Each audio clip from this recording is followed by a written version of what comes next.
विदेशमा बस्ने मान्छेलाई भोट दिने, अब मान्नुहोस् के भनेको थियो, न तिनका मतदाता नामावली छन्, त्यो कहाँ दिने हो, त्यो कसरी दिने हो। अनि यस्ता कुराको चाहिँ बहस गरेर कहीँ पुग्छ? फागुना चुनाव भनेको छ, पुग्छ?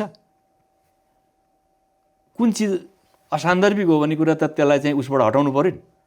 अहिले अथवा अव्यवहारिक छ, असान्दर्भिक त नभए अथवा अव्यवहारिक छ भने अहिले हो होइन भन्नु सक्नु पर्यो नि। हुने हो, हुने नहुने होइन भन्न सक्नु परेन। अनि त्यसो नगरिकन कुनै निर्णय निष्कर्षमा पुग्न सकिन्छ? पुग्छ कुनै सरकार?